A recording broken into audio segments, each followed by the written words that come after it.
ইন্না আউওয়ালা বাইতিন উদিআ লিন-নাস লাল্লাযী বিবাক্কাতা মুবারাকাহু ওয়া হুদাল লিল আলামিন।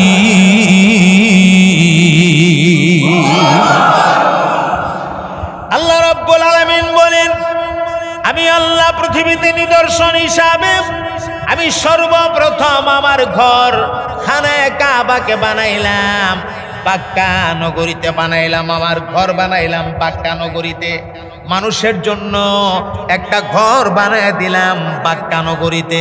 ও ভাই, বর্তমানে যে মক্কাতুল মুকাররমা, এই মক্কাতুল মুকাররমার আগের নাম ছিল বাক্কা। আল্লাহ রাব্বুল আলামিন সেখানে খানায়ে কাবা দেওয়ার কারণে বাক্কা রইল না, বাক্কা পরিবর্তন হইয়া ওই জায়গার সম্মান বাইরে গেছে, জায়গার নাম হয়ে গেছে মক্কাতুল মুকাররমা। এখন প্রশ্ন, ঘরটা আল্লাহ বানাইছেন কোন সময় এবং কেন বানাইছেন? একটা প্রশ্ন মনে জাগে না? এটা খুব সংক্ষেপে বলি। আল্লাহ রাব্বুল আলামিন যখন ফেরেশতাদেরকে নিয়ে পরামর্শ করেছিলেন মানুষ বানাবেন, মানুষ পরামর্শ করেছিলেন ফেরেশতাদেরকে নিয়ে, ঠিক কিনা? ইন্নী জাইলুন ফিল আরদি খলিফা ক্বালু আতাজআলু ফিহা মান ইউফসিদু ফিহা ওয়া ইয়াসফিকুদ দিমা ওয়া নাহনু নুসাব্বিহু বিহামদিকা ওয়া নুকদ্দিসু লাক ক্বালা ইন্নী আ'লামু মা লা তা'লামুন।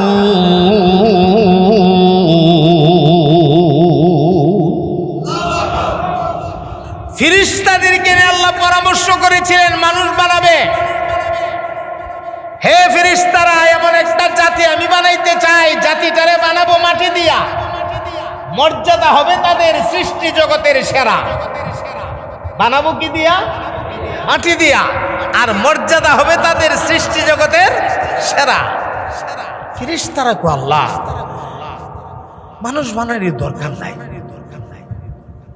কারণ আপনি আগে জিন জাতি ফাটাইছেন, এরা দুনিয়াতে দাঙ্গা হাঙ্গামা করছে, রক্তপাত ঘটাইছে। মানুষেরা তুই তুই কর, এরা রক্তপাত ঘটাই, এরা ফাটানোর দরকার নাই। নাহনু নুসাব্বিহু বিহামদিকা ওয়া নুকদ্দিসু লাক, আপনার তাসবিহ পড়ার জন্য, আপনার প্রশংসা করার জন্য, আপনার পবিত্রতা বয়ান করার জন্য আমরাই তো যথেষ্ট। আমরা তো লাখে লাখে লাখে লাখে আছি, সেজদায় ফিরে রয়েছে একদল, কিয়ামত পর্যন্ত সেজদায় ফিরে থাকবো। রুকুত ফিরে রয়েছে একদল, কিয়ামত পর্যন্ত রুকুত ফিরে থাকবো। দাঁড়ায়া দাঁড়ায় আপনার প্রশংসা করতেছে একদল, কিয়ামত পর্যন্ত দাঁড়ায়া থাকবো। তাই আপনার প্রশংসার জন্য আমরাই তো যথেষ্ট। আল্লাহ মানুষ বানানোর দরকার নাই। আল্লাহ কি উত্তরটা দিচ্ছে? সুবহানাল্লাহ। আল্লাহ রাব্বুল আলামিন তখন ডাক দিয়া বললেন, ইন্নী আ'লামু মা লা তা'লামুন।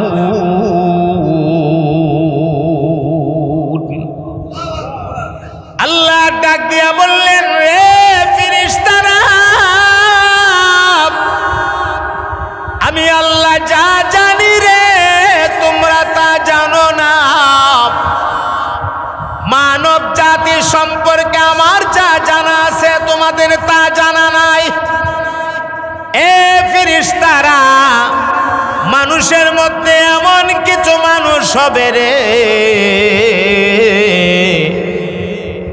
যারা আমার কুদরতির কদমে সেজদা লাগাইতে লাগাইতে আর আমারে আল্লাহ আল্লাহ বইলা ডাকতে ডাকতে তাদের মাকামকে এত উঁচা করে ফেলবে, তাদের মর্যাদাকে, তাদের ইজ্জত আর সম্মানকে এত উঁচা করে ফেলবে, এরা জমিন থেকে আমারে আল্লাহ বলে ডাক দিতে দেরি হবে, আর আমি মহান আল্লাহ তাদের ডাকে লাব্বাইকা ইয়া আব্দি বলে জবাব দিতে একটা মুহূর্ত দেরি হবে না। এদের দাম আমার আর শাহজিবের চাইতেও আমি আল্লাহর কাছে আরো বেশি হয়ে যাবে। মানুষ সম্পর্কে তোমরা জানো না, এটা অনেক লম্বা কথা, আমি মূল কথাটা বুঝাই। আল্লাহর সিদ্ধান্ত আল্লাহ বাস্তবায়ন করলেন ওই মানুষ, আল্লাহ বানাইলেন ওই। প্রথম মানুষটার নাম কি বলেন? বলেন আদম আলাইহিস সালাম। মাশাআল্লাহ।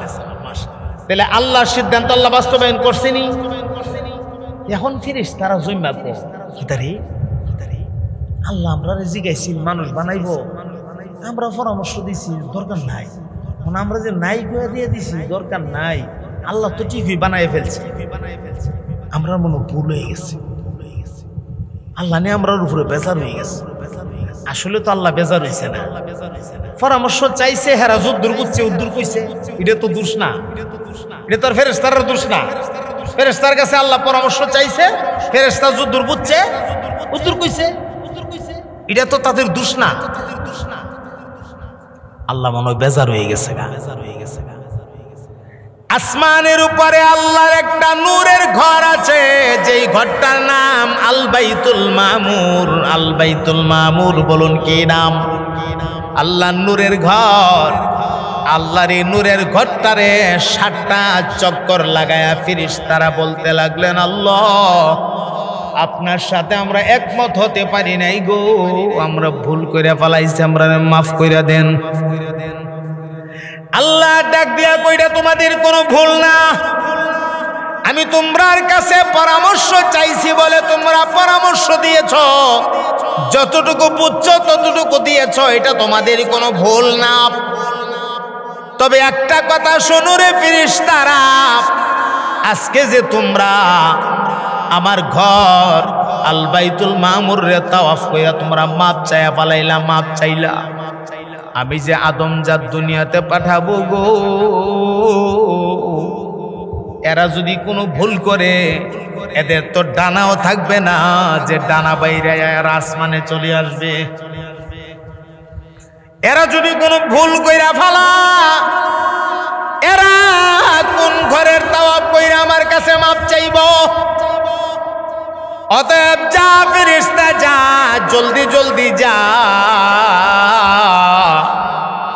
দুনিয়ার একদম মিডল পয়েন্টে, একদম দুনিয়ার মাঝখানে আমার একটা ঘর বানা, এই ঘরটার নাম হবে খানায়ে কাবা। এই কিন্তু খানায়ে কাবা দুনিয়ার একদম মিডল পয়েন্টে। আজকের বৈজ্ঞানিকরাও একমত, এক সুতা বেশ কম নাই সারা দুনিয়ায়, এক সুতা বেশ কম নাই। খানায়ে কাবা যে পৃথিবীর একদম মিডল পয়েন্টে আছে। সুবহানাল্লাহ। সেখানে আল্লাহর কুদরতের অনেকগুলা নিদর্শন আছে। খানায়ে কাবা তো এমন এক ঘর, যে ঘরের দিকে তাকায়া থাকলে সওয়াব। কিছু কইছেন না, কিছু কইছেন না, খালি সাই রইছেন। কয়েকটা জিনিস আছে তাকায়া থাকলে সওয়াব, যেমন খানায়ে কাবা তাকায়া থাকলে সওয়াব। আপনারা বলছিলেন কোরআন শরীফ, আল্লাহর কোরআনও তাকায়া থাকলে সওয়াব। এরপরে মা বাবা, মা বাবা এত বড় নিয়ামত, মা বাবার দিকে তাকায়া থাকলে সওয়াব। এরপরে হক্কানি আলেম, পীর মুর্শিদ বুজুর্গানে দিন যারা আছেন, হক্কানি আলেম, একটা হক্কানি আলেমের চেহারার দিকে তাকায়া থাকলে সওয়াব। এজন্য ভাই খানায়ে কাবা আল্লাহর নিদর্শনের প্রথম নিদর্শন। সেখানে আমার আল্লাহ আরেকটা নিদর্শন রাখছে, জান্নাতি একটা পাথর, পাথরের টুকরাগুলা সেখানে আল্লাহ নিদর্শন হিসাবে রাখা দিছে। ওই পাথরের মধ্যে চুমু দেওয়া বড় বরকতের জিনিস। সেখানে চুমু খাইতে পারলে ইশারা পাথরে গিয়াও চুমা দেওয়া লাগে না, ইশারা দিয়েও যদি চুমা দেন আল্লাহ আপনার জিন্দেগির গুনাহগুলি মাফ কইরা দিবে। অনেকে সেখানে ডাকাডাকি করে, আরেকজনের কষ্ট দিয়ে সেরা জোর খাটাইয়া শক্তি দিয়া কুন্নাইয়া কেন্নাইয়া আমি সোমা দেওয়ান লাগবো, আমার গুনাহ মাফ করান লাগবো, তুই দূরে যা আমি দিতে হে কুন্নাইয়া কান্নাইয়া 2 দিন দেখালাইয়া ভুলাইয়া হের গুনাহ মাফ করান লাগবো। হে যাইতাছে সোমা দিত, অন সোমা দিয়া গুনাহ মাফ করতে গিয়া গুনাহ করে লইতাছে। কথা কয় না, ঠিক কি না? এজন্য যখন দেখবেন ভিড়, যখন ভিড় দেখবেন তখন কাছে যায়েন না, হ্যাঁ দরকার নাই, দূর থেকে বরাবর গিয়ে ইশারা দিয়া চুমু দিবেন, এইটাই কাফি, এইটাই যথেষ্ট। সুবহানাল্লাহ। আচ্ছা যাক,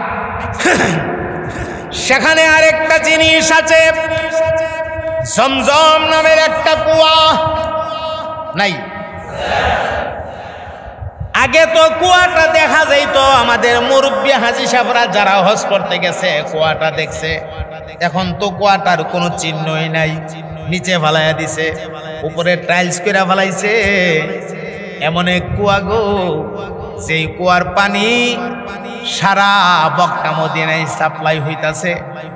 এরপরে সারা দুনিয়া পানি কন্টিন বইরা বইরা মানুষেরা পানি আনতাছে, কিয়ামত পর্যন্ত পানি আনতে থাকবে। এই কুয়ার পানি বিন্দু পরিমাণ কমবে না। সাধারণ পানি, পানির পিপাসা মিটা, আর জমজমের পানি শুধু পানির পিপাসা মিটা না, জমজমের পানি পেটের খিদাও নিবারণ করে। সুবহানাল্লাহ বলেন না? হাজী সাহেবরা তোয়াফ কইরা কইরা কইরা কইরা 7টা চক্কর লাগে, তোয়াফটা কইরা উমরাটা কইরা দূর দায় ফিরা পানি খা, পেটটা বইরা পানি খা হাজী সাহেবরা। এটা শুধু পিপাসাই মিটা না, পেটের খিদাও নিবারণ করে। আমার মুহতারাম ভাইরা, সংক্ষেপে বলে দিতাছি, সেখানে আল্লাহর একটা নিদর্শন আছে। ছোট্ট ছোট্ট 2টা পাহাড়, পৃথিবীতে অনেক বড় বড় পাহাড় আছে, 29,000 ফুট উঁচা পাহাড় আছে। হিমালয় পর্বত 29,000 ফুট উঁচা, আর সেখানে ছোট্ট 2টা পাহাড়, সফা এবং মারওয়া। ইন্নাস সফা ওয়াল মারওয়াতা মিন শাআইরিল্লাহ। এই পাহাড়গুলির নাম কোরআনে আসছে। যে পাহাড় 2টাতে গিয়া গুনাহ মাফ চাইতে দেরি হয়, আল্লাহ মাফ করে দিতে দেরি হয় না। নিদর্শন। এরপরে আল্লাহর সবচেয়ে বড় নিদর্শন দুনিয়াতে মানুষ। 1 নাম্বার নিদর্শন কি বলেন? খানায়ে কাবা। 2 নাম্বার নিদর্শন মানুষ। বেলুজুর মানুষ নিদর্শন কেমনে? সুবহানাল্লাহ। আপনার মাথা থেকে পায়ের তালা পর্যন্ত পুরা দেহটারে আপনি একটু ভাবেন, দেহটা নিয়ে ভাবেন। আল্লাহ রাব্বুল আলামিন পরিষ্কার করেছেন এক কথায়, ওয়াত্তিন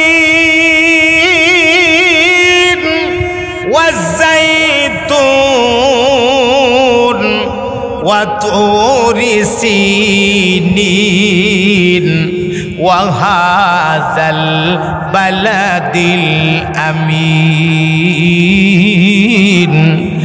লাকাদ খালাকনাল ইনসানা ফি আহসানি তাকওয়িম।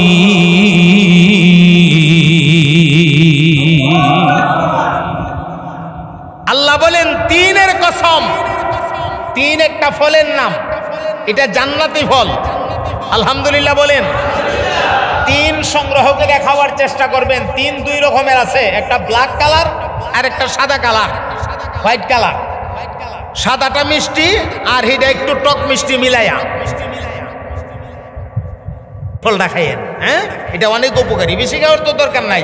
একটা ফল খান ডেলি, আইনা রাখেন, আবার মধু দিয়ে মিশাই রাখে যেটা এটা খাইয়েন না, সরাসরি 3 ফল ডাইনা খাইবেন, ডাইরেক্ট 3 ফলটা।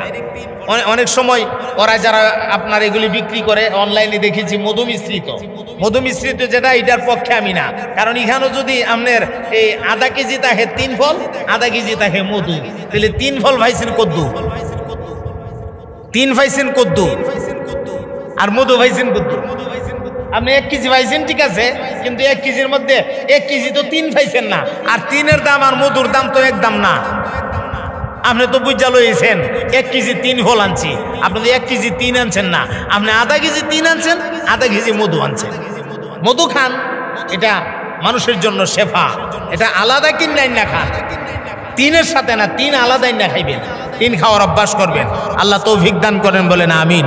এটা জান্নাতি একটা ফল, আল্লাহ বলেন 3-এর কসম। ওয়াজাইতুন, এটাও একটা ফল, এটা জলফাইয়ের মতো দেখতে, জলফাইয়ের মতো। আমাদের দেশে যে জলফাই আছে, জলফাইয়ের মতো। জাইতুনের কসম।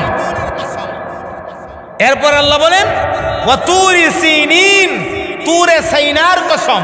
সাইনা একটা পাহাড় আছে, এই পাহাড়টার নাম আল্লাহ তুর কইছে। তুর পাহাড় 2 রকমের। একটা পাহাড় আছে যেই পাহাড়টারে আরবিতে বলা হয় জাবাল। বলেন কি বলা হয়? জাবাল। আর একটার নাম হইল তুর। জাবাল হইল ওই পাহাড় যেই পাহাড়ে কোনো গাছগাছালি হয় না, পাথর দিয়া পাহাড়টা ভরা, অর্থাৎ পাথরের পাহাড়। কিসের পাহাড়? পাথরের পাহাড়, অথবা শুধু মাটির পাহাড়, কোনো গাছগাছালি নাই, এটারে বলা হয় জাবাল। আর তুর বলা হয় ওই পাহাড়কে যেই পাহাড়ের মধ্যে গাছগাছালি দিয়ে ভরা, যেমন তুরে সাইনাটা পোড়াটা জলফাই গাছ দিয়ে ভরা। সুবহানাল্লাহ পড়েন। আল্লাহ রাব্বুল আলামিন বলেন ওয়াতুরি সিনিন, তুরে সাইনার কসম। কয়টা গেল কসম? না, 3টা। ওয়াহাযাল বালাদিল আমিন, নিরাপদ নগরী মক্কা শহরের কসম, খানায়ে কাবার কসম। লাকাদ খালাকনাল ইনসানা ফি আহসানি তাকওয়ীম,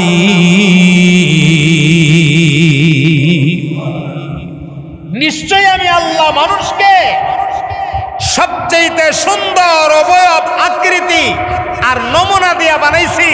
মানুষের যত সুন্দর কইরা বানাইছি, অত সুন্দর কইরা আর কোন প্রাণীরে আমি আল্লাহ বানাইছি না। সুবহানাল্লাহ। কি সুন্দর করে আল্লাহ মানুষকে বানাইছে। আল্লাহ কয় একটা বার তুমি একটু চিন্তা করো না। আমরা তো এই চিন্তা করি না, করি কোন সময়? খাইতাছি, ঘুমাইতাছি, চলতাছি নিজের মতো করে, কিন্তু কেমনে আল্লাহ বানাইছে আমারে, এই ভাবনাটা তো একদিন ভাবি না। ফালয়ানজুরিল ইনসানু মিম্মা খুলিকা মিম্মা দাফিক ইয়াখরুজু মিন বাইনিস সুলবি ওয়াত তারাইব। জোরে জোরে বলে দিন না সুবহানাল্লাহ। আল্লাহ রাব্বুল আলামিন বলেন ফালয়ানজুরিল ইনসানু মিম্মা খুলিক, হে মানুষের একটু চিন্তা করে দেখো তোমরা আমি কেমনে বানাইছি। মানুষ তোমরা রে কেমনে বানাইছি, ইনসান রে কেমনে বানাইছি, একবার তুমি চিন্তা করে দেখো। আমি বানাইছি তোমাকে দ্রুত বেগে নির্গত হওয়া পানি থেকে। খেয়াল করেন, কই থেকে বানাইছি? দ্রুত বেগে বের হওয়া বা নির্গত হওয়া পানি থেকে। এই পানিটাকে আটলান্টিক মহাসাগরের পানি নাকি প্রশান্ত মহাসাগরের পানি? আল্লাহ এটাও পরিষ্কার করে দিছে। ইয়াখরুজু মিন বাইনিস সুলবি ওয়াত তারাইব, যেই পানিটা পিঠের দ্বারা থেকে এবং বুকের ছাতির নিচ থেকে বের হয়, অর্থাৎ পুরুষের পিঠের দ্বারা থেকে বের হয় আর নারীদের বুকের ছাতির নিচ থেকে বের হয়। আল্লাহ পাক বলেন এই পানিটা দিয়া আমি তোমারে বানাইছি এমন একটা নাপাক পানি, যেই পানিটার নামটা উচ্চারণ করা যায় না, যেই পানিটা দুনিয়ার বাজারে 1 পয়সা মূল্যে বিক্রি হবে না, 1 পয়সা দিয়া দুনিয়ার কেউ নিবে না, এমন একটা নিকৃষ্ট জিনিস দিয়া আমি তোমারে বানাইছি। একবার তুমি কেন ভাবো না এমন একটা জিনিস দিয়া এত সুন্দর করে তোমারে আমি কেমনে বানাইলাম? একবার কেন ভাবো? বানাইতে গিয়া দেখেন কত সুন্দর কুদরত। হাত দিছে, ফাউ দিছে, চোখ দিছে, ঠোঁট দিছে, নাক দিছে, মুখ দিছে, দাঁত দিছে, গাল দিছে, কান দিছে, পেট দিছে, পিঠ দিছে, কলিজা দিছে, এরপরে আপনার নারী বুড়ি উজুরি দিছে, কলব দিছে, ঠ্যাং দিছে, কত কিছু দিছে। হুজুর ইতা যেটা কইলেন সব কথা কি কোরআন শরীফে আছে? জবাবে আমি বলবো সব কথা কোরআন শরীফে আছে। এখন সব আপনারা আমি শোনাই কেমনে? সময় তো কম, সময় তো নাই। সময় তো আছে, কিন্তু সময় থাকলে কি হবে? রমজান মাসে তো সেই লম্বা টাইম বয়ান করা যায় না। আর আপনাদের জালালি হুজুর তো দিন দিন জোয়ান না, দিন দিন জোয়ান না তো। আল্লাহু আকবার, দিন দিন তো আর জোয়ান না। হ্যাঁ আচ্ছা, কয়েকটা দেখাই। প্রথমত দেখেন মাথা, উপরে শুরু করি। উপরে সর্বপ্রথম কি? মাথা। মাথার কথা কোরআন শরীফে আসেনি? বলে হ্যাঁ আছে। কেমনে আছে? ওযুর বর্ণনা দিতে গিয়ে আল্লাহ তাআলা বলছেন ওয়ামসাহু বিরুউসিকুম, তোমরা তোমাদের মাথা মসে করো। এই মাথার ভিতরে কি পরিমাণ কারিগরি! এই যে মস্তিষ্কটা আল্লাহ বসায়া দিছে একটা ঠুল বানায়া, ঠুলটা 4টা পার্ট, 4টা পার্টে ঠুলটারে একসাথে করা হয়েছে। ভেতরে মস্তিষ্কটা আবার 2টা ভাগ। এই মস্তিষ্কটার মধ্যে সুবহানাল্লাহ, এটা নিয়ে যদি আপনি গবেষণা করেন, আপনি আল্লাহর কুদরতি কদমে সেজদায় লুটায় পড়তে হবে সাথে সাথে।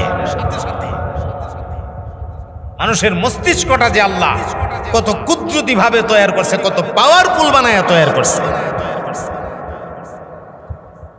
শুধু মাথা না, মাথার উপরে কি আছে? হ্যাঁ বেলুজুর চুলের কথাও কোরআনে আছে। বলে হ্যাঁ, চুলের কথাও কোরআনে আছে। সুবহানাল্লাহ পড়বেন না? ইউরাফুল মুজরিমুনা বিসিমাহুম ফায়ুখাযু বিন্নাওয়াসি ওয়াল আকদাম।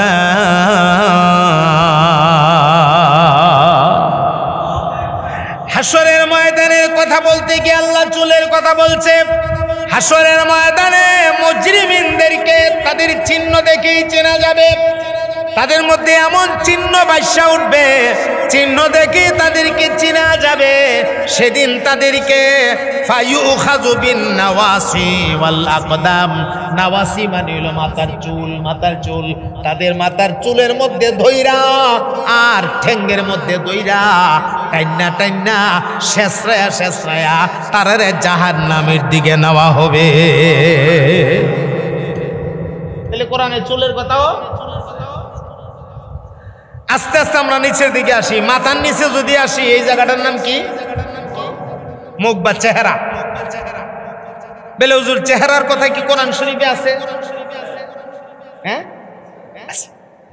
ইয়া আইয়ুহাল্লাযীনা আমানু ইযা কুমতুম ইলাস সালাতি ফাগসিলু উজুহাকুম।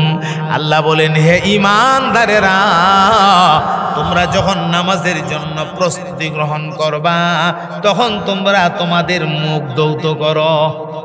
কি ধৌত করো? মুখ মানে চেহারা ধৌত করো, চেহারা। তাহলে চেহারার কত কোরআন শরীফে আছে? এখন চেহারার মধ্যে তো অঙ্গ একটা না, এই পুরাটা লয়া কপালের চুলের গোড়ার থেকে থুতির নিচ পর্যন্ত, এক কানের লতি থেকে আরেক কানের লতি পর্যন্ত, এই যে রাষ্ট্রটা, এই রাষ্ট্রটার নাম হলো চেহারা। এই রাষ্ট্রটার ভিতরে তো অঙ্গ একটা না, এই রাষ্ট্রটার ভিতরে কতলা অঙ্গ। সুবহানাল্লাহ। আপনার এই জায়গাটার ভিতরে কতলা অঙ্গ, এর মধ্যে ফইলা ধরেন কফাল। প্রথম কি? কফাল। কপালের কথা আসেনি কোরআনে? আছে? আপনারা তো কইতাছেন আমার দেহা দিয়ে তালে তালে আছে না। আমি তো এগুলি জমাইতে, এগুলি একত্রিত করতে, এগুলি তো আর এক জায়গাত নাই। কোরআন শরীফ, সারা কোরআন শরীফ খাইতে আমাকে জমাকরণ লাগছে। আমি যে মাথাতে চুল থেকে শুরু করছি ঠ্যাঙ্গের বুইর আঙ্গুল পর্যন্ত যাইতারও 2 ঘন্টা সময় লাগবে এখনো যাইতে। অনেক কথা আছে এর ভিতরে, সময় তো নাই। দেখেন কপালের কথা খেয়াল করতে থাকেন। ফালাম্মা কয়েকটা কয়ে দেয়া যায়। ফালাম্মা আসলামা ওয়া তাল্লাহু লিল জাবিন। এই কপাল বুঝাইতে গিয়া হযরত ইব্রাহিম আলাইহিস সালাম যখন ইসমাঈলকে নিয়ে গিয়েছিল মিনা বাজারে কুরবানি করার জন্য, ফালাম্মা আসলামা, তারা দুজন যখন সিদ্ধান্তে উপনীত হয়ে গেল, তারা দুজন যখন ফাইসালায় একমত হয়ে গেল, বাবা সিদ্ধান্তের উপরে অটল, আমার বাচ্চারে আমি জবাই করে ফেলবো, বাচ্চাও সিদ্ধান্তের উপরে অটল, আমি আল্লাহর রাস্তায় কুরবান হয়ে যাব। তখন কি হয়েছে? ওয়াতাল্লাহু লিল জাবিন, সাথে সাথে ইসমাঈল তার কপালকে নত কইরা দিছে, তার কপাল নেছা কইরা দিছে, জমিনে কপাল নিজেই ফালাইয়া দিছে, এরপরে মাথাটা হালাইয়া দিছে, চেহারাটা হালাইয়া দিছে। গরু জবাই করতে গিয়া শোয়া সেইরা আপনারা গরুটারে একটু হালাইয়া ধরেন না, মাথাটারে একটু হালাইয়া ধরেন না। সুবহানাল্লাহ। এই আসলো কপালের কথা। এরপরে কপালের নিচে আছে 2টা চোখ। চোখের কথা মনে কোরআন শরীফ আছে। আলাম নাজআল লাহু আইনাইন। এই চেহারার কথাটা শেষ করে ফিনিশিং দিয়ে দিব ইনশাআল্লাহ। আল্লাহ বলেন আমি আল্লাহ তোমারে 2টা চোখ প্রদান করছি, 2টা চোখ তোমারে বানাইয়া দিছি। চোখ 2টা বানাই ওই শেষ না, আমি আল্লাহ তোমার 2টা চোখের গোড়ায় উপরে 2টা শাটার ফিট করে দিছি। শাটার উপরে শাটার, এই যে শাটারটা আপনার দোকানের শাটার, এটা লামানির সময় কের কের কের কের কের কের কের করে শব্দ করে, আবার উঠানির সময় cat cat cat cat cat cat করে শব্দ করে। কিন্তু এমন 2টা শাটার আমার মাওলা আপনার আমার 2 চোখে ফিট কইরা দিছে গো। উঠার সময়ও কোনো শব্দ নাই, লামার সময়ও কোনো শব্দ নাই। প্রশ্ন জাগে শাটার দেওয়ার দরকার কি ছিল? এমনি আমরা ছায়া থাকতাম, অসুবিধা তো নাই। ঘুমাইবার সময় দরকার ছায়া ঘুমাইতাম, দরকারটা কি আছেন? আল্লাহ কো বান্দারে দরকার তুই বুঝতে না, রাস্তা দিয়া হাঁটবে, অত্যন্ত সূক্ষ্ম দোলার কণাগুলি তোর চোখ দিয়া ঢুকবে। সূক্ষ্ম দোলার কণা, যেই ধুলিটা তোর চোখের মধ্যেও মালুম হবে না, এটা তোর চোখের ভেতরে গিয়া ঢুকবে। আস্তে আস্তে করে ময়লা আবর্জনা জমতে তোর চোখটা জ্যাম হয়ে যাবে। বান্দা তোর চলাফেরা করতে বড় কষ্ট হবে। ওই যে পানি দিয়া কিছুক্ষণ পরে চোখ ধুইতে হবে। এজন্য আমি আল্লাহ তোর কপালের গোড়ায় চোখের উপরে 2টা শাটার ফিট কইরা দিছি, আবার চোখের ভেতরে কুদরতি এক জাতের পিছলা পানি দিয়া দিছি। শাটারে বাইরে মুহূর্তে তোর চোখটারে যেন ক্লিন করে রাখতে পারে। সুবহান কুদরত কার? আমার ভাই বললাম চোখের কথা। এরপরে আসেন চোখের নিচে। আমরা যদি নিচের দিকে যাই, চোখের পাতা, ওই যে পলক, যেই পলকের কথা এখন বললাম শাটার, হ্যাঁ। এরপরে আর একটু যদি নিচে আমরা যাই, ডান দিকে গেলে 2টা কান আছে না? 2টা কান আসেনি? স্পিকার বক্স, 2টা বক্স, স্পিকার বক্স ফিট করে দিছে। আসেনি কানের কথা? আল্লাহ রাব্বুল আলামিন কানের কথা বলেছেন পবিত্র কোরআনে, ওয়াল উযুনা বিল উযুনি। আমি আল্লাহ কান দিছি। কিসাসের মাসলা বয়ান করতে গিয়ে বলছেন কানের বদলা কান, তবে ক্ষমা করে দেওয়া সবচেয়ে উত্তম। ক্ষমা করে দেওয়া সবচেয়ে উত্তম। হুজুর নাকের কথা আছেনি? নাক আছে। ওয়াল আনফা বিল আনফি, বলেন ওয়াল আনফা বিল আনফি। হ্যাপি। নাকের বদলা নাক। কেউ তোমারে ঘুষি দিয়া নাকটা ভাঙ্গা লাইছে, তুমিও ঘুষি দিয়া তার নাকটা ভাঙ্গা লাও, তোমার জন্য জায়েজ আছে। তবে মনে রাখবা, তোমারে যেই পরিমাণ ওজনে ঘুষিটা দিছে, তুমি এই পরিমাণ ওজনে দিতে হবে। 100টা কম বেশ হতে পারবে না। তোমার যেই পরিমাণ রক্ত আসছে, ওই লোকের সেই পরিমাণ রক্ত আসতে হবে। তোমার যেই পরিমাণ জখম হয়েছে, ওই লোকের সমান পরিমাণ জখম হওয়া লাগবে। বেশিও হতে পারবে না, কমও হতে পারবে না। এমন মাইপা যদি দিতে পারো, তাহলে তুমি একটা দিয়া লাও, আর না হয় তুমি মাফ কইরা দেলাও। মাফ কইরা দেওয়াটাই হলো উত্তম। মাফ করে দেওয়াটা কি উত্তম। সুবহানাল্লাহ। আমার ভাইরা, এটা একটা মেশিন। কি মেশিন? এটার গুড়াই এখানো, এটার নাকের আগায় আনলই, আনার সাথে সাথে বোঝা যায় কিসের গ্রান, কোন ফুলের গ্রান, কোন ফলের গ্রান, কোন খাদ্যর গ্রান। চিৎকার দিয়া কন্যা সুবহানাল্লাহ। কি মেশিন ফিট করে দিচ্ছে। এরপরে যদি আমরা আরেকটু নিচের দিকে যাই, নাক, নাকের দুই পাশে আছে গাল, আছে না গাল? চামড়াটা যতদিন টান টান থাকে, ততদিন গালটা দেখতে একটু ভাল লাগে। আস্তে আস্তে চামড়া ওই যে ফোড়া হয়ে জায়গা, গাল সাফা, দাঁত ফিরে ভিতরে জায়গা যাবা, কিন্তু গাল আসেনি না নাই? গাল নাই। বলে হুজুর, গালের কত কি কোরআন শরীফে আছে নাকি? সুবহানাল্লাহ। ওয়ালা তুসাইর খাদ্দাকা ওয়ালা তুসাইর খাদ্দাকা লিন্নাসি ওয়ালা তামশি ফিল আরদি মারহা ইন্নাল্লাহা লা ইউহিব্বু কুল্লা মুখতালিন ফখুর।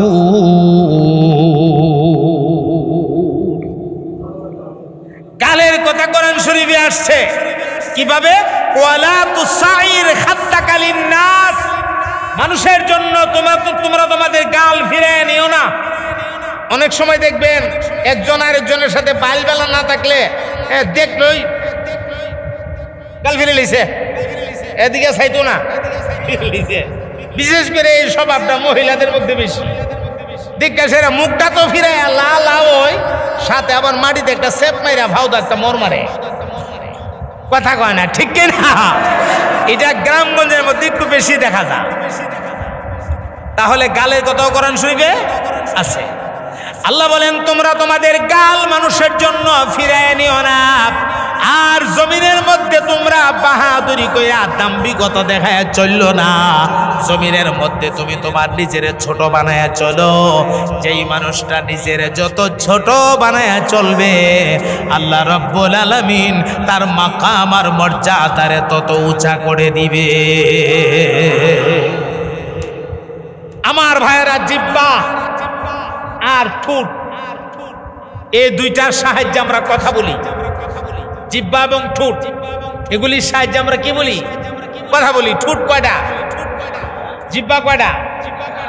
আল্লাহ রাব্বুল আলামিন বলেন, ওয়ালিসানাউ